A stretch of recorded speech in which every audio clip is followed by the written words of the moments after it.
Hey guys, I'm Geoff Fienberg, back with you for OddsChecker.com, this time breaking down the Tour Championship. What a crazy way to have the de facto finish of the PGA season last week with what we saw on the 18th green by Dustin and then in that playoff by Jon Rahm. Truly incredible. I was fortunate enough to catch a live hit on Rahm at 66 to 1 on Saturday afternoon. After he had gotten his penalty. So I would argue, had he gotten that penalty, that number would probably have been too short, something I may not have wanted to invest in live, but I got to admit, got lucky. I won a bet, didn't really play out as I thought at all, to be perfectly honest. By that I mean, had you told me the winning, when I bet Jon Rahm live, or had been thinking about that, that the winning score or to get in the playoff would require a 4 under par, I wouldn't have been thinking those guys could win back there, truth be told. I made that bet solely thinking those guys, would have to win at a +2, a +1, a +3, and even, to be perfectly honest, the way the course was playing for the most part. Anyway, back at it again, Tour Championship, Geoff Fienberg here with you. Hit the like, subscribe to the OddsChecker videos so they drop right in your feed, and let me know what you're going to do betting-wise for the Tour Championship this week in the comments below.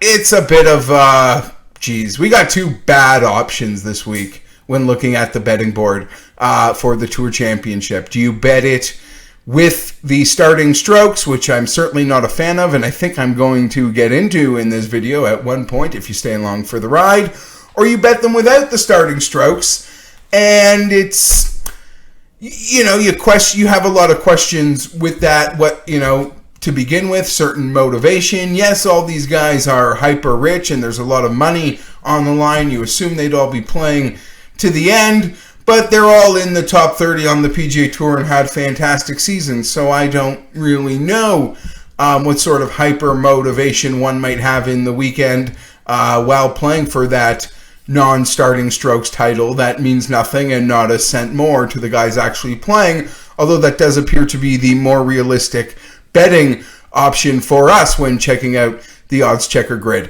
No secrets, no surprises. We are in Eastlake. This is the home of the Tour Championship, I believe, since the late 90s.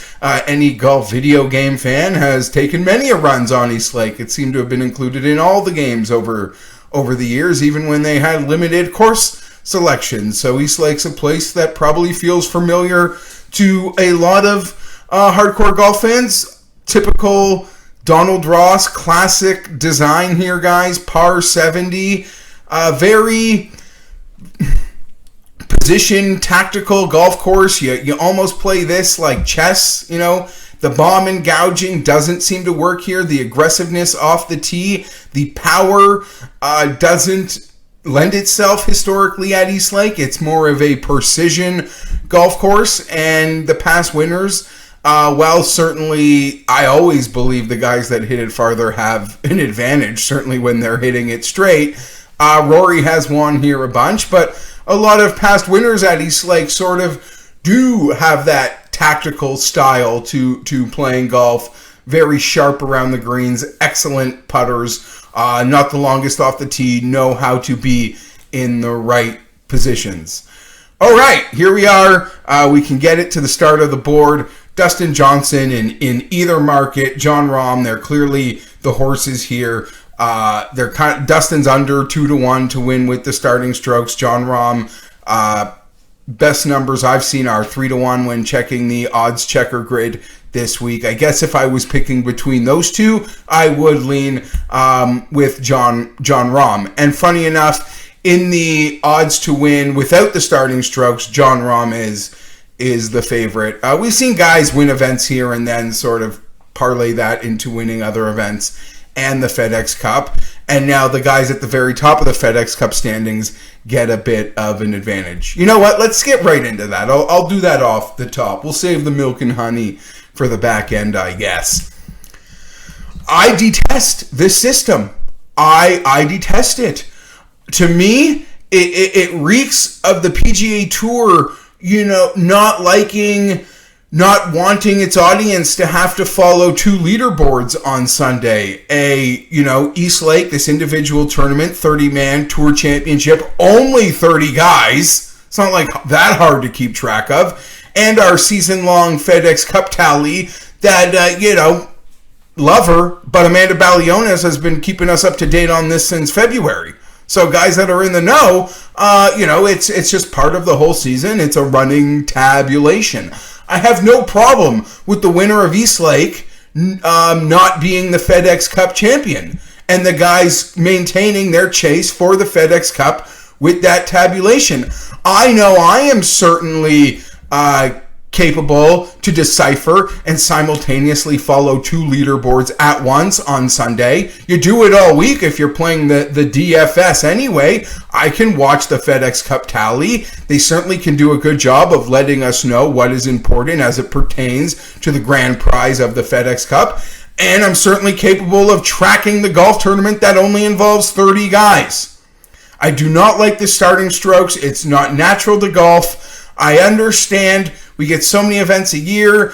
It's fun to change it up for some. That's 100% the truth. I enjoy, when they've done the Zurich recently, making it a team event. I have no problem with that. I absolutely adore the WGC match play.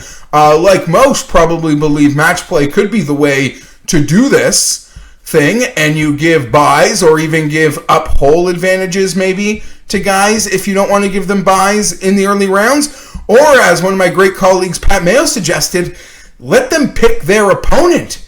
How much fun would that be in a match play bracket? Oh my God, the excitement! Match play isn't really conducive to weekend TV. We sort of understand the logistics of that. But if two PGA Tour players are playing for $15 million, that could be pretty exciting. That could get the audience in. I think also the PGA Tour has underrated the excitement we have gotten with the old format. Going back the last few years, last year was the first year with the new format. The year before, we wouldn't have had the great Tiger moment, but there was still drama with Justin Rose and tracking what he needed to do. But again, in and of itself, that Tiger moment was so magical. So thank God we didn't have the silly system then, because Tiger got that great win, his first win since his return. The year before, Xander wins in high drama. There's also high drama with Justin Thomas competing for the FedEx Cup. So I believe we've had drama, and we have two leaderboards of drama in the old system. And even going back to 2015, Rory was facing Ryan Moore in a playoff. If Rory wins, he wins the FedEx Cup. If Ryan Moore had won, Dustin Johnson was going to win the FedEx Cup. I'm sure Dustin didn't enjoy watching Ryan Moore play for him for $15 million, but that's how the week broke down. And it was still one of the two guys, like, win, you get $15 million, lose, you don't. High drama. So we've had high drama. I don't really understand. I detest this system. And as someone trying to make bets, I loathe it. Okay. We've now done that.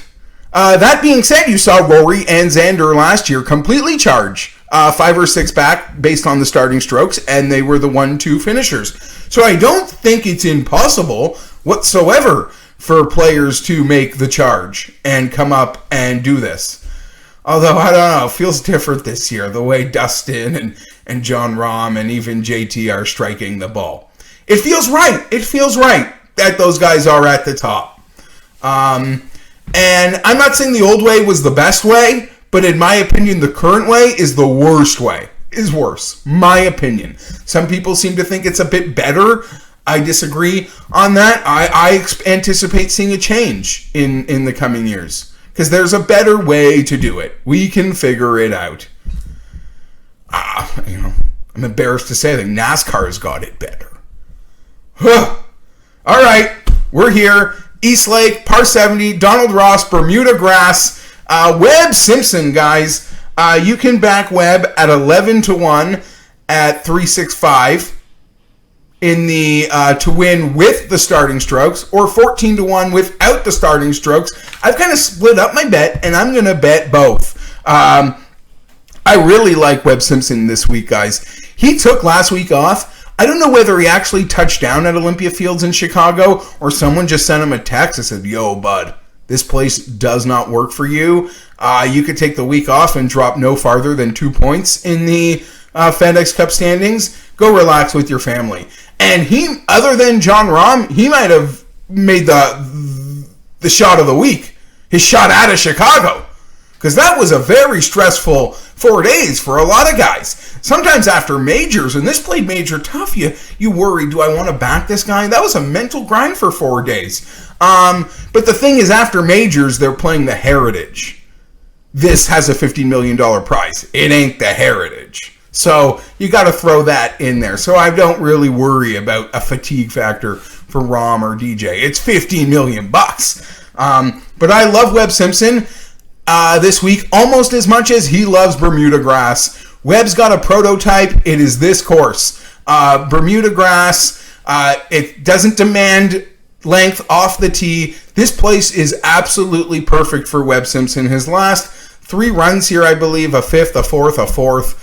He loves the region. He had a great Northern Trust. He had a great Wyndham. He's in form on a course fit. Often disrespected because we do mention who those big guys are at the top of the world rankings. But in the last half year, Webb has done everything they've done, and he's won at the same rate.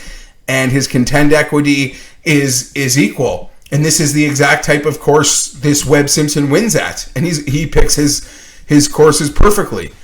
And this is absolutely one of them. I love the week off. He's in great form. I think it sets up perfectly for Webb. I was torn on which side to bet it, so I did bet both sides of the market because I do believe it's advantageous that he only has to catch a handful of guys, but I do believe he can win the 72 full stroke play non-starting stroke event. So I am in there on Webb Simpson on both fronts. This guy's won a Players' Championship. He's won a U.S. Open. He's got the pedigree to lift the big trophy. And while he might not look the part at times, if he lifts that FedEx Cup trophy, I don't think it will surprise anybody. So Webb Simpson is the move I'm going to make there at the top. Moving down the card. If you guys didn't think I was going to bet this, you do not know me. Tony Finau, Tony Finau, plus 1,800. It's the consensus number to win, not including starting strokes. I don't really need to say anything, but I'm going to say this. You guys might not, but you better believe I'm going to count this as a win. If he wins that 72 starting strokes event this week without the strokes, I count it as a win. He won't get a trophy. You guys won't count it as a win. I'm going to count it as the win for him, at least, to do it here at East Lake. You could call it a bit of narrative street, but I absolutely believe it fits in perfectly to the fact that the event he will win won't even get him a trophy or first place money. 4th place last week, an amazing weekend charge on an incredibly difficult golf course. He's clearly dialed in. I think it's hilarious. He could be in 6th. He could be in 12th place and technically still be winning this bet. There's other also fancy ways I might bet him with some props, and I'll do that next week. And he hit every prop we put on him last week, even though he didn't even cash the outright ticket, because that's what Tony does for us. But Tony Finau, it's the consensus number across the board on the OddsCheckers grid, guys. I'm always using them. This one was easy, though, because there was a consensus. Finau, 18-1, makes perfect sense. He'll make the most birdies this week. He will have the lowest score. He will not get a trophy or the paycheck. But I'm going to count it. And we'll cash it. Perfect. I count it and cash it. You guys will still make fun of me. It's okay. Moving on. You know who wants to spoil the apple card this week and is perfectly capable of doing it? The bad guy. Patrick Reed. 30-1 at Bet365 to win without starting strokes. Familiar with the region, from the region, been kicked out a handful of schools in the region. It's been a crazy year, guys. It's been a crazy year. Let's remember where this year started in Hawaii, the Tournament of Champions. The Hero. Wow, going back to the Hero, where Patrick Reed had his little dust stop in the sand before the Ryder Cup. He's a cheat, blah, blah, blah, blah, blah. I'm a big Patrick Reed fan. I love the guy. He's always ready to ruin your fancy dinner. Flip the table. And I actually think he could do it this week. I'm going to, majority of my bet is on Reed without the starting strokes at 30-1 over at Bet365. That's the best number. Bet365 also giving us a 70-1 that Patrick Reed will win the whole kit and caboodle. He is 7 strokes off. It is kind of a big ass, but we got to eat into that every day until we get closer to the mountaintop. So that's where I'm going to be for Reed. And I'm telling you, even Justine putting all the air in his tires. Let's go spoil this one. Let's cap this season off in a crazy fashion. I love that guy. Love him. Such a fan. He's got his haters. Certainly not me. Rounding it up here, we are going to bet Tyrrell Hatton 33-1. Well, I should say plus 3,300 over at DK and 888 Sport when checking out the OddsChecker's grid, because there are some shorter ones. There's even a 25 and a 28. We don't want that. Tyrrell Hatton, no starting strokes allowed. What do I say about Hatton? Well, who do I love this week? I love Webb Simpson. Who do I think is poor man's Webb Simpson? It's Ty Hatton. So I got to be on Hatton at over double the shot here. I'm concerned at no starting strokes included. I'm concerned he's never played East Lake before, but I swear he's gonna have landed on Monday, gotten a few runs out on Tuesday and Wednesday, and this tournament, I can't believe I waited 15 minutes plus in. Doesn't start till Friday, folks. Extra time to marinate, extra time to change your mind, extra time to make more bets, extra time to check the OddsChecker grids. Anyway, Hatton, while having never played East Lake, because he's never been in the Tour Championship, I shouldn't say he's never played East Lake, but in the Tour Championship, he's never made it this far. But I feel like he gets his runs in this week, the extra day with it not starting Friday, he's going to feel right at home. Because this is the exact type of course Hatton will have peak success at. His performance last week was outstanding. Was it a big ass that we put him on the outright card? Absolutely. That course was an animal. 7,400 yards, par 70, everything was a brute. And he played outstanding. So I even give him extra bonus points for his form and his play. Because I loved his showing last week in Chicago. As many big boys struggled, he sort of held his own for 4 days. Very admirably. I like Hatton. Poor man's Webb. What works for Webb works for Hatton. No starting strokes allowed. His game is on point, guys. I really like this one. There you have it. Webb Simpson, plus 1,100, plus 1,400. We're going to do the 11 on the with starting strokes, 14 without. I think he could take both. Wouldn't that be fun? Tony Finau, 1,800. That's the consensus number. Win, no starting strokes. I'm still going to give him the trophy. You might not. Patrick Reed, majority of this bet at 30-1, probably like 80-85% of it will be 30-1, no starting strokes allowed. But I will be also getting in on that 70-1, also over at Bet365, that he just flips the table this week, friends. I don't know. Precision, little short game, little putting. Patrick Reed, big charge. Early first day, we sneak up right on this thing. Completely spoils the apple cart or any fairy tales the PGA wants to write. And the bad guy takes the big cash prize home. Like it is wrestling. Wouldn't that be awesome? So we're going to have a little on that 70-1. And as I said, in closing, shot for that Hatton number using the OddsChecker grid, because there are some different ones out there. And shot for that Reed number, because that 70 at 365 dwarfs some of the other ones out there. And again, Hatton, 33, DK, 888 Sport. That's me using the OddsChecker grid. I'm a big fan of that one. That's me, Geoff Fienberg, signing off. I'll be back later in the week with a props card that I feel like I've been pretty successful on recently when I haven't been able to bang the outright. Some props have been able to save us. It'll be interesting how you even play props this week. We'll see. Maybe I'll even do a little early U.S. Open run-through. I'll figure it out. I got you guys. I'm Geoff Fienberg for OddsChecker, signing off.